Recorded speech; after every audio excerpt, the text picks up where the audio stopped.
Have you ever thought about what makes a country's economy tick? I mean, it's like this massive, complex engine. Sometimes it's running smoothly, just humming along. Other times it's redlining and overheating, and sometimes it just sputters and stalls out completely. So what's really going on under the hood? What are the huge forces that control its speed and its power? Well, this graph right here, this is the goal.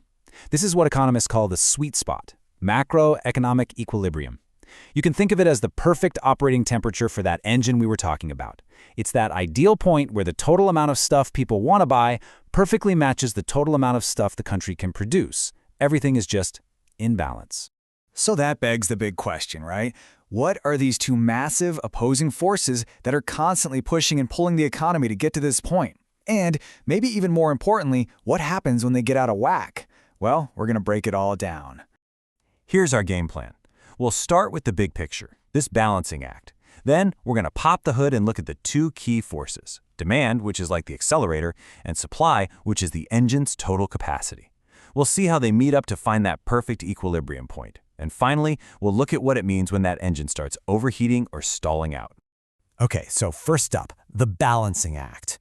Really, at the heart of all of macroeconomics is this constant push and pull, this search for a stable point between everything we want to buy as a nation and everything we can possibly make.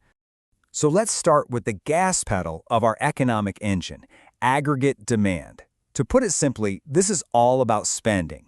It's the force in the economy that's yelling, go, go, go. So what is aggregate demand, or AD for short? It's literally the grand total of everything, every coffee, every car, every new building, that everyone in the economy is willing and able to buy at a certain overall price level. It's the sum of all the spending. And this total demand breaks down into four key pieces. You've got C for consumer spending, that's you and me, buying our groceries or phones, you name it. I is for investment. Think of a company building a brand new factory. G is government spending on things like roads, schools, and defense. And finally, NX is net exports, which is just the value of everything we sell to other countries minus what we buy from them. You add all that up, C plus I plus G plus NX, and that's the whole demands picture. Now, when we put this on a graph, we get this, the aggregate demand curve. You can see the overall price level on the vertical axis, and the country's total output, or what we call real GDP, is on the horizontal. But notice how it slopes downwards? You might be thinking, well, duh, when stuff gets more expensive, people buy less. And you're right, but for an entire economy, it's actually a bit more complicated than that. There are three big, specific reasons why this happens. And this table lays them out perfectly. First, there's the wealth effect. When prices go up, the cash you have in the bank can't buy as much as it used to. You feel a little bit poorer, so you cut back on spending. Makes sense. Second is the interest rate effect. Higher prices mean people need more cash for everyday stuff, which drives up interest rates. And when borrowing gets more expensive, people and businesses put off buying big things like houses or new equipment. And third, you've got the net exports effect. If our prices go up, our goods become more expensive for foreigners, so they buy less from us. At the same time, their goods become cheaper for us, so we buy more from them. All three of these effects work together to reduce total spending when prices rise. Okay, so that was the gas pedal. Now let's look at the other side of the coin, aggregate supply. If demand is the accelerator, you can think of supply as the actual size and power of the engine itself. It's the economy's maximum potential. Aggregate supply, or AS, is just the total amount of stuff, goods and services, that all the businesses in a country are willing and able to produce and sell. But here's the key. To really get a handle on supply, we have to look at it in two different time frames, the short run and the long run. See, in the short run, some costs, especially wages, are kind of sticky. They're often locked in by contracts, so they don't change overnight. This gives us an upward sloping supply curve.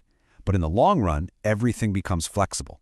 Wages can be renegotiated, prices adjust, and the supply curve becomes this perfectly vertical line, which represents the economy's absolute, sustainable, full potential. And here's what they look like. On the left, you've got the short-run curve sloping up. Why?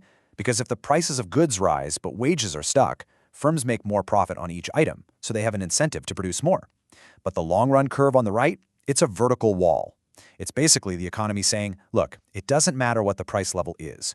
Given our technology, our resources, and our workforce, this is the most we can sustainably produce, period. Okay, so we've got the buyers putting the pedal to the metal with demand, And we've got the producers defining the engine's limits with supply.